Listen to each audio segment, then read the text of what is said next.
सोलापूरला पालकमंत्री म्हणून गोरेंची नेमणूक झाली। कुणाला काय काय भेटलं, परंतु सच्च्या भाजपच्या कार्यकर्त्याला काही भेटले नाही।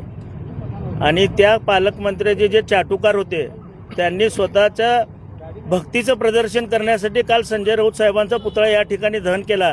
परंतु या ठिकाणी आम्ही गोमूत्र शिंपडून सन्मान्य संजय राऊत यांच्या फोटोला दुधाचा अभिषेक केलेला आहे आणि संजय राऊत हे आमच्यासाठी नक्कीच प्रेरणास्थान आहेत।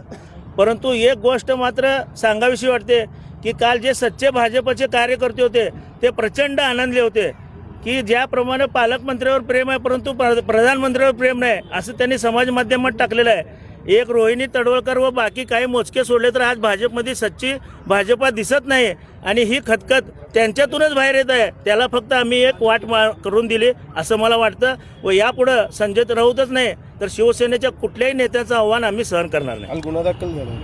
गुन्हा दाखल झाला असू दे, असे गुन्हे पचवाची 100 ताकद आहे आमच्याकडं आणि असं शिवसेने गुन्ह्या बिन्ह्याला घाबरत नसतो। त्यांनी म्हणजे संजय राऊत यांनी ते फाईटमध्ये बोलताना एक शिवी दिलेली आहे। असं चित्रा वाघ तर आयझेड म्हणाल्या होत्या।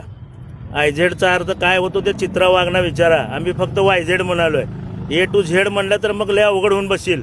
आणि ही शिवसेना आहे, आमच्या बळावर तर तुम्ही जाऊन तिथं बसलात, नंतर तुम्ही इतरांचे पंख कापायला सुरुवात केलीत ईडी बिडी वापरून। परंतु ही शिवसेना तुम्हाला कधी संपवता येणार नाही आणि संपणार पण नाही। पालकमंत्री म्हणतात की संजय राऊत संजय महाभारतात पण एक पात्र होतं म्हणावं त्यांना, आणि त्या संजयपासून हा संजयपर्यंतचा प्रवास जर माहीत नसेल तर एकदा महाभारत पण वाचून घे म्हणावं।